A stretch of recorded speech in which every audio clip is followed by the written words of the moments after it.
All right. Hello, hello, hello, hello, hello, hello, hello, hello, hello, hello. Salut, salut, salut les meilleurs. Ici Devra Kobeli, ton mentor en transformation. Puis je suis comme super excitée, gars. J'ai un message à te partager. Ce message qui va vraiment juste c'est utile du moins pour moi, que tu as déjà ce que tu veux. Il est temps pour toi d'ouvrir tes yeux. Un peu plus tôt, dans mon moment de prière, dans mon moment de communion, il y avait cette pensée, le Seigneur a comme renforcé mon identité encore. Tu sais, lorsque l'ennemi veut t'attaquer, il t'attaque sur ton identité. Quand tu penses à Adam et Ève, comme il attaquait Adam et Ève pour les voler ce qu'il avait déjà, ce qu'eux, ils avaient déjà, il les a fait douter de leur identité. Et quand même Jésus, l'ennemi a essayé d'attaquer Jésus, il a fait douter encore de son identité. Est-ce que c'est vraiment ça que Papa bon Dieu a dit? Du genre, vas-y, saute alors, on saute, saute, on va voir si les anges vont te porter. En fait, quelque part, l'ennemi, lorsqu'il t'attaque, il veut t'attaquer encore et encore et encore et encore, c'est ton identité. Il va te dire, est-ce que tu peux vraiment? Est-ce que c'est vraiment ça que, est-ce que tu as bien entendu la voix du Père? Est-ce que c'est vraiment ce projet-là que tu dois faire? Et tu te mets à commencer à douter, à te questionner, à tourner en rond. Et la parole fait comprendre dans le livre de Jacques que si quelqu'un demande quelque chose à Dieu, mais qu'il a double pensée, il n'aura pas quoi que ce soit de Dieu. Il ne va rien recevoir. Ma question pour toi aujourd'hui, est-ce que tu as double pensée? Est-ce que tu veux et tu ne veux pas? Est-ce que tu as double pensée par rapport à ce que tu veux? Il est temps pour toi que tu sois ferme par rapport à ceci, par rapport à qui tu es en crise. Mais surtout, je veux que tu comprennes plus que tu as déjà même ce que tu demandes à Dieu. Il faut juste que tu ouvres tes yeux. Ce que la stratégie de Satan qui veut faire présentement, c'est de te faire questionner sur ton identité, sur qui tu es réellement. Qu'est-ce que tu mérites vraiment? C'est sa plus vieille stratégie, sa stratégie qui marche le plus lorsqu'il te fait douter réellement de ton appel, de qui tu es, de qu'est-ce que tu dois faire. Il te fait juste douter encore et encore et encore. Et toi, par contre, tu passes ton temps à demander encore à Dieu, demandant encore à Dieu, comme s'il devait te donner quelque chose de nouveau. Je me suis dit, il y a pas très longtemps, quand le Seigneur a mis à mon cœur de ministrer à quelqu'un, et ces personnes, sa prière continuelle était de demander au Seigneur la paix. Alors, quand le Seigneur m'a mis à cœur de lui parler, il a dit, tu as déjà la paix que tu demandes. Pourquoi me demandes-tu cette paix que tu as déjà? Prends-la. Alors que Satan, lui, il lamentait. Satan disait continuellement que tu n'as pas la paix. Tu n'as pas la paix. Tu n'as pas la paix.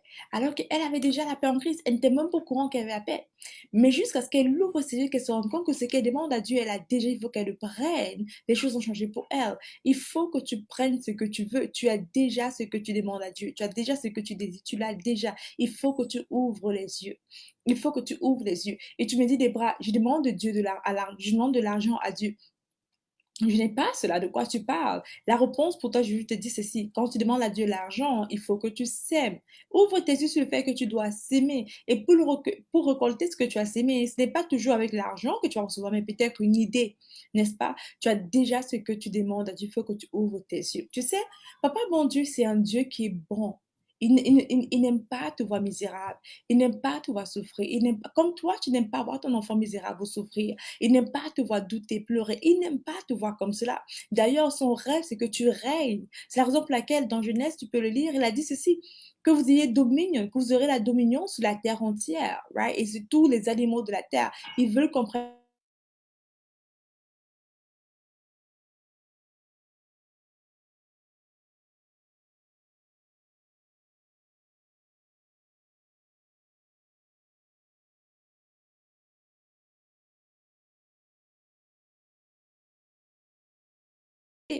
Il faut que tu te lèves et que tu prennes autorité sur ta situation. Ton Dieu est bon.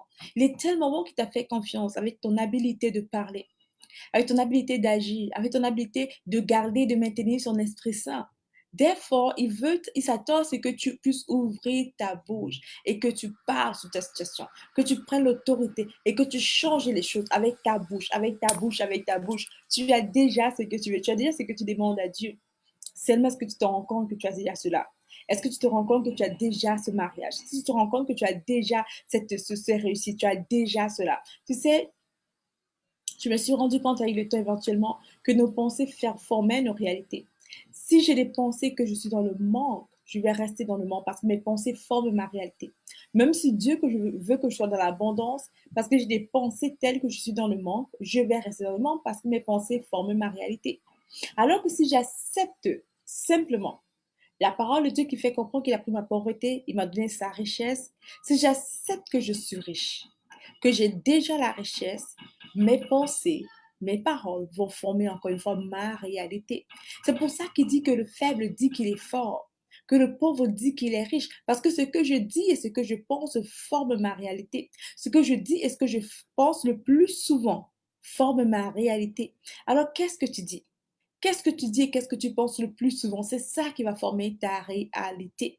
Il est temps pour toi de sortir de ta zone de confort, d'arrêter de pleurnicher, d'arrêter de murmurer, d'arrêter de te questionner, mais juste proclamer. Commence à dire chaque jour le concret de ta situation, ce que tu veux voir se réaliser. Commence à déclarer que ton Dieu est bon. Ton Dieu est tellement bon il orchestre l'univers entier pour agir en ta faveur. Ton Dieu est tellement bon qu'il touche les cœurs des gens du nord, du sud, de l'est, de l'ouest pour agir en ta faveur. Ton Dieu est tellement bon qu'il ne t'oublie jamais, qu'il pense continuellement à toi et chaque jour il te donne ton pain quotidien. Commence à proclamer que ton Dieu est bon. Et lorsque tu le dis au départ, c'est difficile. Mais avec le temps, tu commences à y croire et à le voir et à le voir. Parce que tu y crois, parce que tu le dis, tu commences à le voir éventuellement. Je suis là pour te dire que ton Dieu est bon, guys. Notre Dieu est bon. On sert un Dieu qui est bon. Dis avec moi, je sers un Dieu qui est bon. On sert un Dieu qui est tellement bon, right? Qui connaît ton nom par cœur. Il connaît chaque détail de ta vie. On sert un Dieu qui est tellement bon, qui pense continuellement à toi. On sert un Dieu qui est tellement bon qu'il a déjà préparé d'avance des bonnes œuvres pour toi pour que tu puisses marcher sur elles. On sert un Dieu qui est bon. Je suis là pour te parler de Dieu, guys. I'm telling you. Je suis là pour te dire que tu sers un Dieu qui est bon, un Dieu qui est vrai, un Dieu qui est puissant, un Dieu qui est capable. Il est capable. Il t'a sorti hier de ce pécrin. Il t'a sorti hier de ce désert. Il peut encore te sortir aujourd'hui de ce désert. Et tu vas me dire, Débra, mais moi, ma vie est parfaite. Je ne vois rien de mal. Tout est bien. Je sais que Dieu est bon. Right? Prends quand même ces paroles pour la prochaine fois. Je vais te dire pourquoi. Tu sais, quand le mal arrive, tu ne sais pas quand ça va arriver. C'est tellement soudain que je veux que quand mal t'arrive. Mais quand le mal arrive, tu ne sais jamais quand ça va arriver. Alors quand tout va bien, c'est le moment pour toi, pas de te préparer pour ce qui va mal, mais c'est le moment pour toi de te renforcer sur ton identité. Du moins, c'est ce que Dieu, le Seigneur m'a fait comprendre. C'est ce qu'il m'a révélé. Alors, durant quelques temps, lorsque pour moi tout allait plus que bien, c'était juste le temps pour moi de juste ancrer encore dans sa présence, pour renforcer mon identité. Parce que je sais que tout va bien, oui, mais Satan prépare toujours des coups bas. Right? Satan prépare toujours des coups d'état. Satan prépare toujours des coups d'état. De ça, vous me déstabilisez. Alors, quand tout va bien dans ta vie, c'est le temps pour toi de te préparer, dans le sens où tu entres dans la présence de Dieu encore, pour te renforcer ton identité. Tu ouvres encore cette Bible qui est dans ta chambre. Lis encore le Nouveau Testament. Lis encore les paroles. Lis encore. Médite sur la bonne parole de Dieu encore et encore et encore. Laisse ton identité ancrée en toi, right? Laisse s'ancrer en toi. Laisse les paroles de Dieu. Mange les paroles de Dieu. Grossis des paroles de Dieu. Que ton esprit soit gros. Que ton esprit soit obèse, right? Que ton esprit soit obèse, que ton esprit soit gros, que ton esprit soit obèse. Je suis là pour te dire ceci. Ton Dieu est tellement bon qu'il pense à toi. Ton Dieu est tellement bon qu'il t'aime. Et tu sers un Dieu qui t'aime, un Dieu qui est bon, un Dieu qui a prédestiné ta vie, un Dieu qui est là pour toi, un Dieu qui est là pour toi, un Dieu qui est là pour toi. Il est plus là pour toi que quiconque au monde, un Dieu qui est présent pour toi, un Dieu qui t'observe. Il observe chaque chose. Il sait exactement qu'est-ce qui va se passer pour toi demain, après-demain. Ton futur n'est pas une surprise pour Dieu. Alors là, je m'adresse à quelqu'un qui pleure depuis un temps, à quelqu'un qui ne voit toujours pas la lumière arriver. Je suis là pour te dire que ta lumière va venir rapidement, soudainement. C'est comme un suddenly. Right? Je suis là pour prophétiser dans ta vie que ta lumière va se manifester soudainement. Elle va tellement briller. Tu sais, la parole de Dieu me fait comprendre aussi que lorsque le Seigneur a délivré les Israélites de la main des Égyptiens, ils étaient comme ceux qui rêvaient. Ils étaient comme ceux qui rêvaient. Et que j'ai dit, ils étaient comme ceux qui rêvaient. Je suis là pour te dire que lorsque Dieu va te délivrer de cette captivité, de ce problème, de ce désert, tu seras exactement comme une personne qui est en train de rêver. Tu vas vouloir que quelqu'un te puisse te pincer. Et c'est là que tu as dit, mais attends, c'est réel. Right?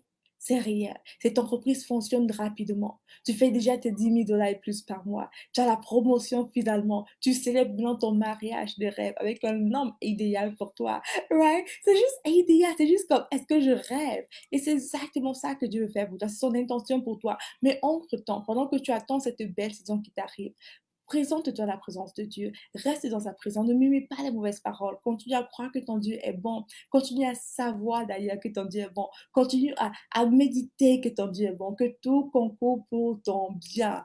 Tout le temps, à tout moment. Tout concourt pour ton bien. Il n'y a rien qui va concourir pour ton mal. Tout concourt pour ton bien. Ton Dieu est bon.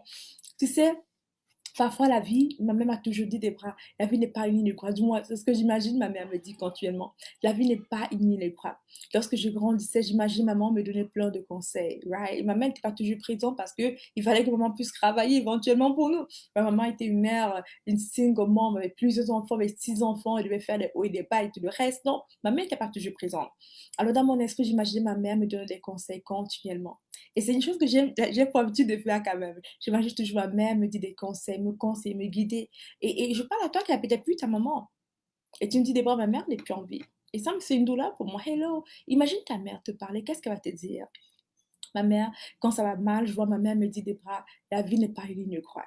La vie, il y aura des hauts et des bas, mais rassure-toi que le juste lui tombe 7 fois, mais toujours va se lever. Alors oui, il y aura des hauts et des bas, et rassure-toi que toi, Déborah, communie, toi, Léonie, toi qui m'entends présentement, tu es injuste, tu risques de tomber 7 fois, c'est vrai, pas de problème, mais guess what, tu vas toujours te relever. Aujourd'hui, ce n'est pas ta fin. Oh non, c'est le commencement. Je suis là pour dire à quelqu'un, c'est le commencement. Ce qui est dans ton compte bancaire n'est pas la fin pour toi, c'est ton commencement. C'est ton commencement, c'est ton commencement. Ton mariage, et dans ton mariage, ce n'est pas la fin, c'est le commencement. Ça ira de gloire en gloire, de meilleur en meilleur. Avec le Seigneur, ça ne descend pas, mais ça augmente pour toi. Et pendant que je dis que ça augmente, le Seigneur, tu me dis, Débora, comment se fait-il que tu me dis que ça augmente quand je vois tout pour moi dégringoler? J'ai l'impression que ma vie est en arrestation. J'ai l'impression que ma vie, on dirait que je suis en train d'étouffer. Laisse-moi te dire que tu n'es pas du tout en train d'étouffer. Laisse-moi juste te dire que tu es en train de traverser le désert. Tu sais, la bonne nouvelle du désert, écoute ça. La bonne nouvelle lorsque tu es dans le désert, c'est que tu n'es pas en Égypte. La bonne nouvelle, c'est que tu n'es pas en Égypte. Tu n'es pas en Égypte. La bonne nouvelle, c'est que tu n'es pas où tu étais hier. Tu as été délivré de la main de tes adversaires. Tu t'es délivré de la main de tes ennemis. Tu n'es pas en Égypte. Tu n'es pas en Égypte. Et guess what? Tu es exactement sur le bon chemin, right? Tu es sur le bon chemin pour ta terre promise. Le désert, c'est la partie qui me fait comprendre aussi que je ne sais pas où j'étais hier. Je ne sais pas où je veux être, mais je suis le chemin, right? Il fallait absolument que les Israélites passent par le désert. C'était incontournable. Il fallait absolument qu'ils passent par le désert pour avoir la terre promise. Mais maintenant, regarde ça. Écoute ça. C'est leur attitude dans le désert qui a déterminé ceux qui pouvaient entrer dans la terre promise. Je vais répéter ça pour toi. C'est leur attitude dans le désert qui a déterminé s'ils pouvaient entrer dans la terre promise. Parce que je veux que tu saches qu'éventuellement, ils allaient tous arriver dans la terre promise. Alors toi, tu es dans ton désert présentement, éventuellement, tu arriveras dans ta terre promise. Ce n'est pas un miracle ou quoi que ce soit, c'est comme un fait. OK? Mais ce qui va déterminer que tu entres dans cette terre promise-là rapidement ou pas, c'est ton attitude. Alors change d'attitude, change d'attitude. Ce n'est pas les circonstances qui dictent ta vie, mais c'est ton attitude par rapport aux circonstances que tu fais face. Alors, hey, si tu es dans le désert, c'est une bonne nouvelle. Au moins, tu n'es plus en Égypte. C'est comme ça que je vois ça. C'est comme cela que je vois ça, right? C'est comme ça que je vois ça. Alors, si tu n'es plus dans le désert, la bonne nouvelle, c'est que tu n'es pas en Égypte, tu n'es plus emprisonné, tu n'es plus dans l'esclavagisme, tu n'es plus maltraité, tu n'es plus là, mais tu es sur le chemin pour ta terre promise. Tu es sur le chemin pour ta destinée, tu es sur le chemin pour ta gloire. Mais devine quoi? Ce qui va faire en sorte que tu arrives rapidement, facilement, ok? C'est tout simplement ton attitude. Ton attitude. Ton attitude face à ce désert. Ton attitude lorsqu'il fait chaud. Ton attitude dans la tempête, dans ce désert bizarre. Ton attitude dans le manque de viande. Le manque, right? Tu sais, dans le désert, les Israélites, ils se nourrissaient de la manne encore et encore. À un moment donné, ils étaient fatigués, ils sont mis à se plaindre pour la viande. Et même Dieu pour vous, pour eux. Ils étaient fatigués, se plaignaient, se plaignaient, se plaignaient. C'est leur attitude qui a empêché qu'ils entrent dans le désert. C'est leur attitude qui a fait en sorte qu'ils ont duré longtemps. C'est ton attitude qui fait en sorte que tout change. Alors, Dieu ne veut pas que tu sois dans le désert, mais laisse-moi te dire que le désert est nécessaire. Il ne veut pas que tu restes dans le désert, mais c'est nécessaire. Parce qu'il t'aime tellement, il est prêt à te voir passer par le désert, même si ça fait mal. Right? C'est comme quand j'ai mon petit neveu, il doit apprendre à ramper, right? Il a déjà l'âge pour ramper. Et lorsqu'il pousse, je vois souffrir un peu parce qu'il pousse pour ramper, il pousse pour ramper. Il a peut-être mal, j'imagine. C'est pas confortable, j'imagine, mais je le laisse quand même. Je l'observe quand même, OK? Je l'observe quand même pour ses struggles et tout le reste. Et s'il y a peut-être une petite barrière, j'essaie d'enlever. Je le laisse souffrir dans le mini, mini désert, right? En d'autres termes, quand il est en train de ramper. Parce que je sais que lorsqu'il va pratiquer son petit désert, sa zone de confort, sortir de là, il va voir le chemin glorieux. Le chemin glorieux, c'est qu'éventuellement, il rampe bien. Et après, il marche. Mais si je l'empêche de souffrir pendant quelques petites secondes, lorsqu'il apprend à ramper, l'enfant va apprendre à ramper trop tard. Right? Il va apprendre à le faire beaucoup trop tard. Alors, il est tellement important pour Papa Bon Dieu de nous apprendre à grandir dans ce désert, de nous observer dans le désert, de nous encourager, être avec nous, mais toujours nous observer, nous aider à vraiment grandir. C'est important. Pourquoi? Pour que tu puisses gagner le combat, pour ancrer dans tes promesses. C'est important. Pourquoi? Pour que tu puisses prospérer dans ta terre promise. C'est important pour que tu puisses prospérer dans ta terre promise. Dis avec moi, c'est important pour que je puisse prospérer dans la terre promise. Tu sais, mon désert a été grand, les meilleurs gars. Tu me vois aujourd'hui, puis j'ai l'air d'une femme super heureuse car je le suis. OK? Et la vie semble être super facile pour moi. Honnêtement, la vie est facile pour moi. Mais ça n'a pas toujours été le cas. Je me souviens très bien quand j'étais jeune, mon plus grand rêve était d'être une secrétaire et même ça, être une petite secrétaire. Attends, il y a grande secrétaire, il y a petite secrétaire. Je vais être une toute petite secrétaire comme cela. Il y a secrétaire d'État, secrétaire de grand bureau d'avocat, Dépre ne pouvait même pas rêver d'être une petite secrétaire d'un petit bureau salaire minimum. Tu sais pourquoi? Parce que j'avais un cours d'apprentissage qu'on appelle la dyslexie. On m'a dit, quand tu es des bras, tu es bête, tu es stupide, tu as la tête dure, tu n'es pas assez intelligente, right? Tu es la plus stupide des jumelles. Et j'y croyais cela. Je crois à toutes ces paroles négatives et tout le reste. Alors le désert pour moi fut de sortir de cette zone de confort pour moi qui était de rêver petit, être toute petite et penser accepter ce que Dieu m'avait dit qu'il y a plus en moi et commencer à m'étirer pour être le plus. Devine quoi? Lorsque j'ai accepté de sortir de ma zone de confort, de faire face à mon désert, à mes problèmes, à tous mes cours d'apprentissage, devine quoi? Je suis devenue OOCAP, l'une des plus grandes compagnies IT au monde entier, avec un poste important où la compagnie me payait un premier jet, me payait me payait les billets d'avion en première classe pour voyager un peu partout en Amérique du Nord. J'ai fini mon collège tranquille, j'ai fait projet management, gestion de projet, je travaille sur ma MBA, j'écris 4 livres en français et en anglais. Comment? Je suis conférencière, j'ai parlé de plusieurs autres personnes, tout simplement parce que je commençais à croire la parole de Dieu. J'ai commencé à croire que ce que Dieu avait dit il y a plusieurs années, quand j'avais peut-être 17 ans et demi, 16 ans, je pense bien, je me souviens plus l'âge. Quand Dieu m'avait dit, il y a plus en toi. J'ai juste choisi de croire cette parole, il y a plus en moi. Tu sais, il est temps peut-être pour toi, toi qui veux sortir de ton désert, de prendre la parole de Dieu, t'accrocher dans cette parole de Dieu. Si tu veux sortir dans le désert rapidement, mon conseil pour toi, c'est que tu prennes la parole de Dieu, tu t'accroches en celle-ci. Je me suis accrochée sur j'ai plus en moi. Je me suis accrochée sur cette parole et j'ai entendu Dieu le dire au travers de la bouche de quelqu'un d'autre. Et j'ai dit, c'est Dieu qui me parle. J'ai pris cela dans mon cœur et je l'ai serré en moi. C'était tellement fort. J'ai dit, Seigneur, tu m'as parlé. Tu as dit qu'il y a plus en moi. J'accepte ça. Je crois ça. Je crois que c'est ça. Je dis oui à ça. C'est fini, c'est fini. Il y a plus, il y a plus, il y a plus. Alors même quand je lisais les trucs de Groix, parce que j'ai fait Groix, relation discrète, c'était plus les droits pour les ressources humaines en droit. Alors quand je disais mes livres de droit, du travail, tout le reste, et mon cerveau semblait être bizarre, je disais non, non, non, il y a plus en moi encore. Ce qui est en moi est plus grand, ce qui est en moi est plus fort. Dieu m'a dit qu'il y a plus en moi. Alors j'ouvre mes yeux grands et forts et je lis, je comprends. Il y a plus en toi. Lorsque tu acceptes la parole que Dieu a mis dans ton cœur, il t'a donné une prophétie que bientôt tu vas sortir de ce désert. Arrête de dire Seigneur, quand est-ce que je vais sortir? Est-ce que c'est un jour? Est-ce que c'est vraiment vrai? Commence à dire Seigneur, tu as dit bientôt. Oh papa, j'accroche. Bientôt je sors de ce désert. Aïe, alléluia. Bientôt je sors. Voilà, je m'accroche. Papa, tu as dit bientôt. Bientôt veut dire bientôt. Ça veut dire, quand on dit bientôt, ça veut dire bien et créto. Yes! Right? Quand on dit bientôt, ça veut dire bien et tôt. Alors, ce qui va se passer, c'est que ça va se passer bien et ce serait tôt pour moi dans le nom de Jésus. Commence à t'accrocher à la parole de Dieu. Commence à t'accrocher à cette parole. Quand tu es dans un désert, quelque part que tu ne vois pas, que tu ne comprends pas, que tout semble être difficile pour toi, que tu sembles être aveugle même de la promesse de Dieu, tu sembles être aveugle de ce que Dieu veut faire pour ta vie. Prends la promesse que Dieu t'a donnée, une prophétie, une parole. Accroche-toi à ça, celle-là dans ton cœur. Médite-la encore et encore, jour et nuit. Tu sais, quand tu vois la parole de Maman Marie, lorsque la mère Marie, lorsque l'ange Gabriel avait annoncé Jésus et ce qu'il allait être, ce qu'il allait faire. Tu sais, même après qu'elle a accouché Jésus, elle méditait sur cette parole. Quand Jésus grandissait, il croissait en grâce, il croissait en statut, il croissait en sagesse. Elle méditait cette parole. Jésus a 12 ans, on dit, Jésus a 12 ans, elle méditait encore cette parole sur la prophétie qu'elle avait reçue. Il est temps pour toi d'imiter mère, la maman Marie pour les catholiques, right?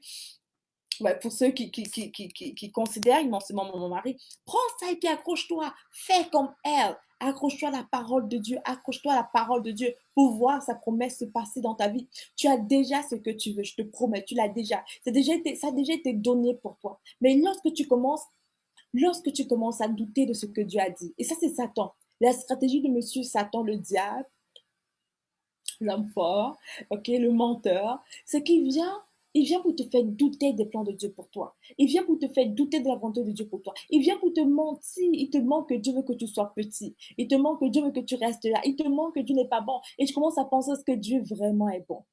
Est-ce que Dieu vraiment m'aime? Est-ce que Dieu me voit vraiment? Tout ça, c'est Satan qui te ment. Dieu te voit, il connaît ton nom, il connaît tous les détails sur ta vie, il connaît tout de toi, tout, il connaît tout de toi. Il dit, accroche-toi à ma parole. Regarde comment on vainc Satan. Dans le désert, regarde comment on vainc Satan. Regarde comment on va vaincre Satan facilement. On va faire comme Jésus. Lorsque Satan a amené Jésus-Christ ailleurs, parce que Satan a un pouvoir, il a la capacité, il a un pouvoir quand même, right? Il a amené Jésus, il a commencé à essayer de faire Jésus douter de qui il était, de re-questionner l'identité de Jésus. Jésus a répondu avec la parole de Dieu. Si simplement la parole de Dieu n'était pas dans Jésus, comment est-ce qu'il allait répondre? Et c'est la même chose pour toi. Toi qui refuses de méditer sur la parole de Dieu. Si la parole de Dieu n'est pas en toi, comment est-ce que tu vas faire pour répondre lorsque Satan va te questionner, lorsqu'il va te troubler, il va te faire douter? Rappelle-toi cette parole, c'est écrit dans le livre de Jacques, que si tu doutes de la parole de Dieu, si tu doutes de quelque chose que tu as demandé à Dieu, rien ne va s'arriver. On peut le lire ensemble dans Jacques 1. Dans Jacques 1, c'est écrit que si quelqu'un qui doute, qui ne s'imagine même pas de recevoir quoi que ce soit de Dieu, écoute ça, écoute ceci. Et on va aller ensemble. Si l'un de vous manque de sagesse, ok, verset 6, Jacques 1, 6, mais qui demande avec foi, sans douter, car celui qui doute te ressemble aux vagues de la mer et que le vent soulève, il agit et agite de tous côtés. Qu'un tel homme ne s'imagine pas qu'il recevra quoi que ce soit de Dieu. Un tel homme ne peut même pas s'imaginer qu'il recevra quoi que ce soit de Dieu, celui qui doute. Alors Satan te fait continuellement douter. Alors regarde ce qui se passe, regarde ce qui se passe dans le monde spirituel. Quand tu as la promesse de Dieu par rapport peut-être à un nouvel emploi, au poste, la promotion que tu vas avoir, tu acclames la promotion, tu dis j'aurai cette promotion dans le nom de Jésus. Ok, super, mais regarde ce qui se passe dans le monde spirituel. Maintenant, tu avances avec cette promesse dans ton cœur, tu es fort, tu dis je vais. 2 mois plus tard, tu n'as pas la promotion. Et Satan te dit, est-ce que tu as vraiment entendu? Est-ce que c'est vraiment de toi que Jésus parlait, que Dieu que cette prophétie était pour? Est-ce que c'est vraiment pour toi cette prophétie? Est-ce que tu auras vraiment cette promotion? Est-ce que c'est vraiment possible pour toi? Regarde-toi, il y a ton collègue de travail qui est mieux que toi. Et là, tu commences à douter. Est-ce que c'est vraiment pour moi la promotion? Est-ce que peut-être je me suis trompée? Immédiatement, tu retournes en arrière. Pourtant, tu étais déjà à 10, tu étais déjà peut-être à 5. Alors, disons que l'échelle de foi, de 1 à 10. Right? Tu as confiance en Dieu, tu avances, tu avances, tu avances. Dès que tu doutes, tu retournes en arrière encore. C'est seulement par la grâce de Dieu, parce qu'il nous aime, qu'il nous permet de recevoir des choses qu'on a même douté pour, à cause de sa grâce, parce qu'il nous aime. Alors, je ne veux pas que tu sois quelqu'un qui passe son temps à douter, à te questionner. Dès que tu entres dans cette vague-là, ta maison s'est détruite. Tu sais, il y a une période qui était difficile dans ma vie où je priais pour avoir la face de Dieu. Continuellement, Seigneur, montre-moi ta face et tout le reste. Et lorsque je priais, quelques temps plus tard, j'ai eu un songe. Dans ce songe, je me suis retrouvée dans un endroit, dans un endroit, dans un songe, bien sûr. J'étais juste là, moi. Et autour de moi, il y avait comme une belle maison, right? Et la maison était vide. Et je priais. Ça avait l'impression d'être une maison, mais la maison était vide. Et lorsque j'ouvrais ma bouche, je ne priais pas, pardon. Lorsque j'ouvrais ma bouche, je me plaignais. Seigneur, la maison est vide. Je veux avoir les meubles. Pourquoi il n'y a pas de meubles? C'est juste un exemple, right? Pourquoi il n'y a pas les meubles, Seigneur? La maison est vide. Je veux le lit. Regarde cette maison. Sans le lit, comment je vais faire? Sans les meubles, comment je vais faire? Oh, Seigneur, regarde. Et pendant que j'ouvrais ma bouche pour me plaindre, pour murmurer, regarde ce qui se passait. La maison a commencé à s'écouler, à s'écouler, à s'écouler, à s'écouler. Après, je me dis, mais qu'est-ce qui se passe? Dès que j'arrête de me plaindre, la maison reste tranquille. Mais dès que je pars, je commence à murmurer, à me plaindre, la maison commence à s'écouler. Dès que je me suis réveillée, j'ai eu le message de Dieu qui était clair pour moi. Ma fille, ce que je bâtis pour toi est bâti. Pour pouvoir meubler la maison que Dieu te donne, ça c'est mon spirituel, je veux que tu me comprennes d'esprit, pour le meubler, pour restaurer cette maison, pour avoir quelque chose de moi, ce n'est pas en murmurant. Ce n'est pas en murmurant que tu l'as, mais c'est en proclamant des paroles positives. C'est en t'appuyant sur ta parole. Alors si moi, au lieu de murmurer, dis, mais Seigneur, je n'ai pas les meubles, pourquoi? Mais je te demande des meubles depuis, Seigneur, pourquoi? Regarde, je n'ai même pas la télé, je n'ai même pas... Si j'avais dit, Seigneur, waouh, merci pour cette maison qui est grande, Seigneur. Merci pour les fenêtres que je vois, Seigneur. Merci, Seigneur, pour le... Merci pour le sol. Si je commençais à louer le Seigneur, à le rendre grâce, je suis certaine que dans ce songe-là, je vais commencer à voir la maison se meubler. Dès que tu quittes de plainte, dès que tu quittes de plainte, de plainte, et lorsque tu quittes de, pas de plainte, de gratitude pour en créer dans la plainte, ta maison s'écoule, ta situation s'empire.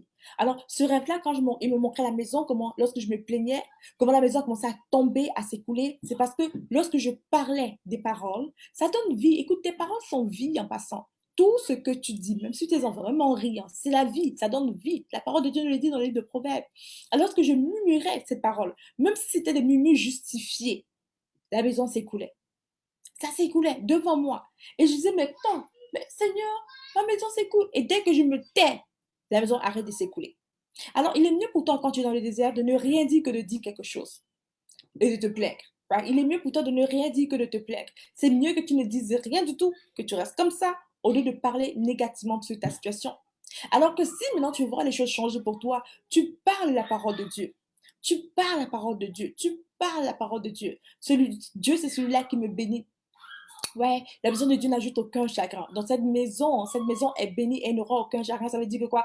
Très bientôt, je commence à prophétiser sur ta vie toi-même. Je vois les meubles à gauche, je vois les meubles à droite. Je vois mon lit, je vois mon écran plasma. Seigneur, je vois ma situation changer dans le nom de Jésus-Christ. Je vois cette promotion que tu as pour moi s'accomplir dans ma vie. Je vois les portes s'ouvrir pour moi. Oh Seigneur, que pour moi les portes s'ouvrent. J'ai hâte, Seigneur, yes. Seigneur, je peux voir en esprit les plans inimaginables, les gros plans que tu as pour moi. Seigneur, je suis content, Yahweh. Oui, ça semble être le désert, mais même dans ce désert, je sais que j'ai la manne qui vient de toi. Même dans ce désert, je sais que tu peux voir la viande pour moi. Même dans cette chaleur, Seigneur, je sais que le rocher devient l'eau pour moi. Et ce rocher est Christ, il est en moi, papa, je célèbre mon désert, oui, parce que je ne suis plus en Égypte, je ne suis plus, j'étais hier, mais si je suis sur le chemin pour ancrer ma terre promise, alors papa, j'ai hâte, oh papa, j'ai hâte, tu me dis que bientôt les choses vont changer, bientôt, ça veut dire que c'est bien et c'est tôt, oh papa, je reçois ça dans le nom de Jésus. Commence à célébrer Dieu comme cela. Parce que je te promets, ton Dieu est bon. Il n'est pas un Dieu qui est mauvais. Il n'est pas un Dieu qui est méchant. Il n'est pas un Dieu qui est bizarre. C'est un Dieu qui est bon. Ton Père est bon. Son nom, c'est bon. Il est la bonté même. Même Jésus a dit que seul Dieu est bon. Quand on dit Jésus, toi, grand-mère, gros, toi qui es bon, il dit non, non, non, hey, arrête-toi là. Il dit attends, arrête-toi là.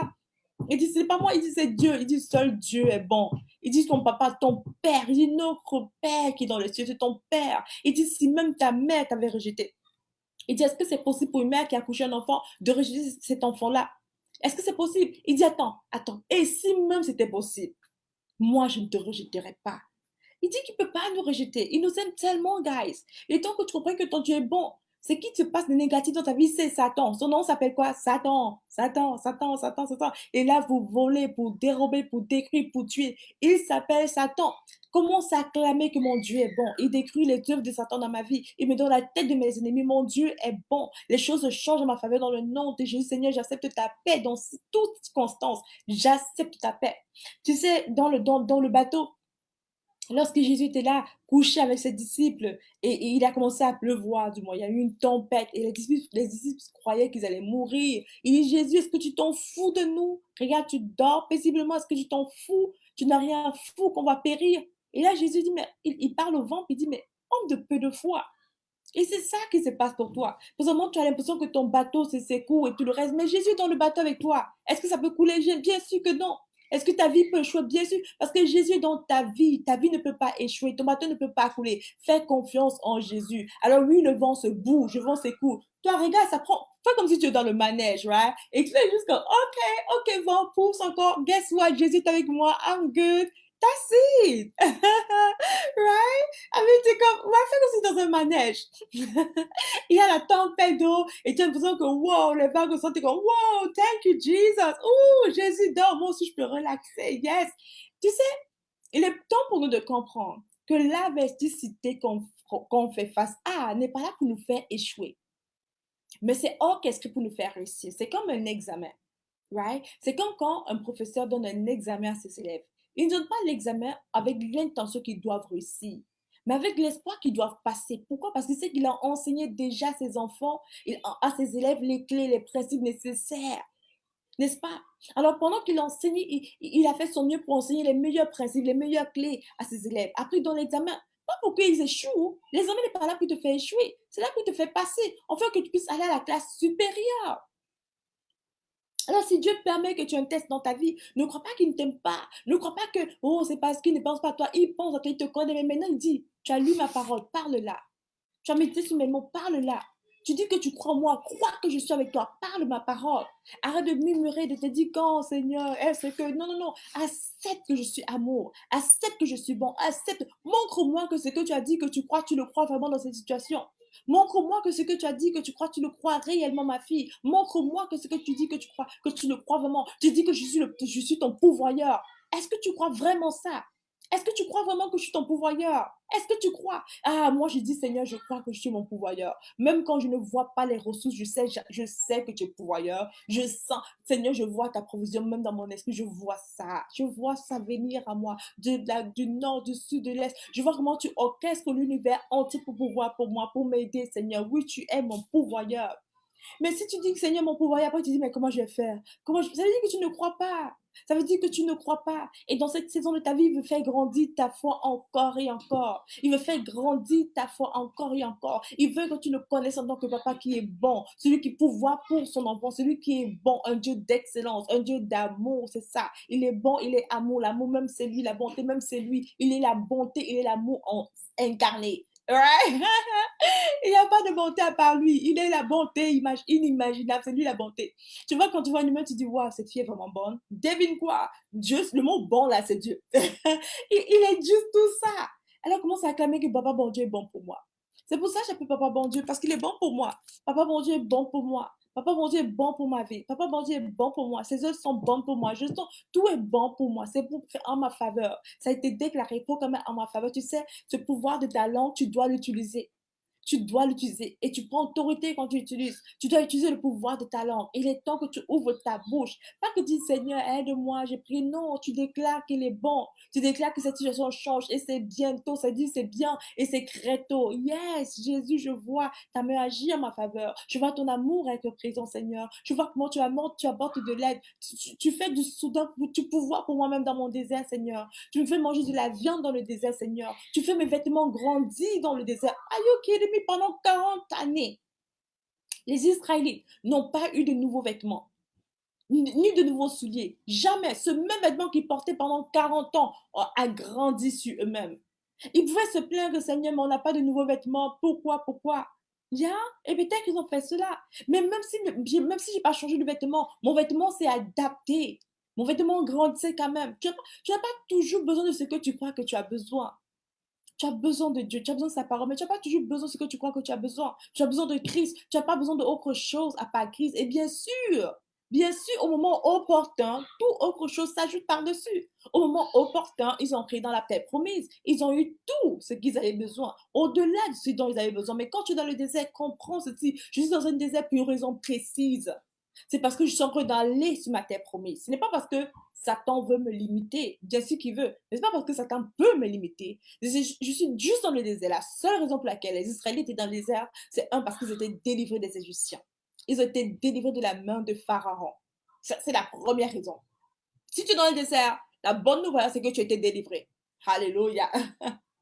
Hello! Si tu as un désert, la bonne nouvelle en passant. Si tu as un désert, peu importe lequel, la bonne nouvelle, c'est que tu as été délivré de la main de Pharaon.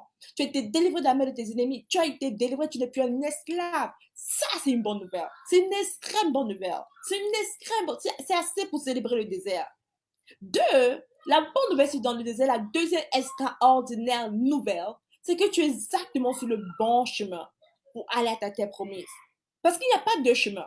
Tu es obligé de quitter l'Égypte. De l'Égypte à Israël, il faut passer sur la terre, par le désert.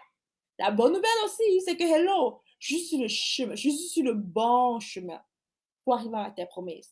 Je suis sur le bon chemin pour ancrer, je suis sur le bon chemin. Et la troisième extrême bonne nouvelle, c'est que Dieu est avec toi. Il est devant toi, puis pouvoir pour toi. Alors peut-être tu n'as pas de nouveaux vêtements. Ouais, c'est juste un exemple lié à la Bible, parce qu'ils n'avaient pas de nouveaux vêtements. Peut-être tu n'as pas de nouveaux vêtements. Peut-être tu n'es pas un chez toi. Pourquoi? Parce que les Israélites, ils n'étaient pas de chez eux. Ils étaient dans le désert. Ils devaient marcher continuellement. Ouais, mais je n'ai pas de chez moi, présentement. Ils devaient marcher continuellement. Ils n'étaient pas de chez eux. Right? Et c'était pas confortable. Et maintenant, je comprends ça. Pendant que je parle, je comprends cela. Ils n'étaient pas de chez eux. C'était pas confortable parce qu'ils étaient dans le désert. Right? Ils devaient marcher, changer de maison continuellement. Et c'est vraiment un peu l'impression que j'ai parce que je dois continuellement changer de maison. Je suis dans un désert aussi quelque temps, quelque part. Il n'est pas de chez eux, right? Il n'est pas d'espace privé, il n'est pas à cela, ok? Il n'est peut-être pas aussi, il y a certaines choses, il n'est pas, right? Il n'est peut-être pas certaines choses. Mais devine quoi? La bonne nouvelle, c'est que les vêtements grandissaient sur eux. La bonne nouvelle, c'est que lorsqu'ils voulaient la viande, ils avaient la viande. La bonne nouvelle, ils n'avaient même pas besoin de travailler pour manger. Ils devaient juste recevoir, recevoir la manne le matin, recevoir la viande, casser. La bonne nouvelle, c'est que tu n'as même pas besoin de travailler fort. Tu as juste besoin tu as juste besoin de faire confiance en Dieu pour pouvoir pour toi. C'est ça la bonne nouvelle, guys. Et ça veut dire aussi que la bonne nouvelle, c'est que bientôt, tu seras à ta terre promise. Beaucoup plus tôt que tu l'imagines. Le truc, c'est que les Israélites ont passé 40 années au lieu de 14 jours. Ouch. 14 jours. Ils ont tourné en rond pendant 40 ans au lieu de seulement 14 jours. Ta terre promise est plus proche que tu l'imagines. Ta terre promise est plus proche que tu penses. Ta terre promise est tellement plus proche que tu imagines ou que tu penses.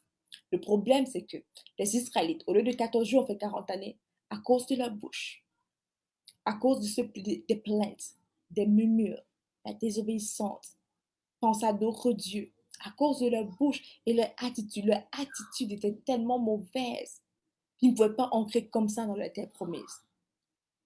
Suggestion du jour, devoir du jour. Mon devoir du jour pour toi. Observe ton attitude.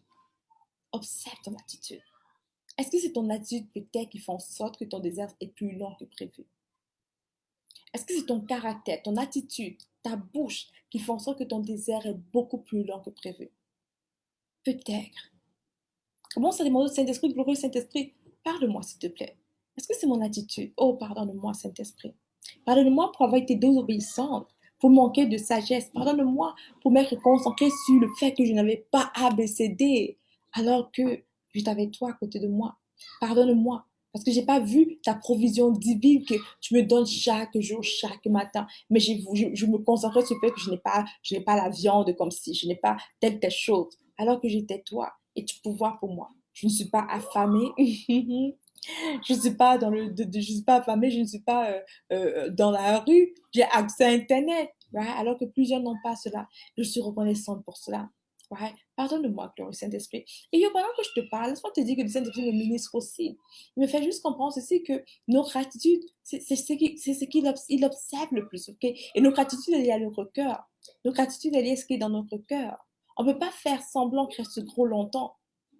Alors, pendant qu'il expose ton mauvais caractère, que tu vois les mauvaises choses que tu as dit, que tu as fait par rapport à ton attitude, il veut que tu sois au courant de cela pour te répandre, mais aussi pour les corriger.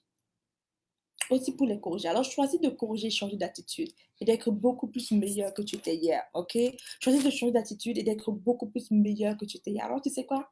Ta promesse du jour, Seigneur, je choisis maintenant d'être meilleur qu'hier. Je choisis tout de suite d'être meilleur qu'hier. Fais-moi grâce, donne-moi ta sagesse. Je choisis d'être meilleur qu'hier. Alright? Alors, j'espère que tu t'es béni par ce message assez intéressant, je trouve. Right? J'espère que tu t'es béni. Si c'est le cas, je veux que tu partages à une personne directement que tu connais. Partage pas, juste clique sur Make Sure et envoie à une personne directement. À ta soeur, à ton ami, une amie dit, je veux que tu écoutes ce message. Qu'elle soit encouragée parce que tu ne sais jamais qu'est-ce que l'un ou l'autre traverse, right? Qu'elle soit encouragée. Quelle est sa parole de Dieu ancrée en elle, pénétrée en elle, la restaurer, la fortifier parce que Dieu est bon. Il aime tout le monde. Il t'aime tellement. Il pense à toi. Il a hâte de te voir prendre autorité et régner. Alright les meilleurs. Alors, on se dit à la prochaine les meilleurs. On se dit prends soin de toi. Bye bye. Stay blessed.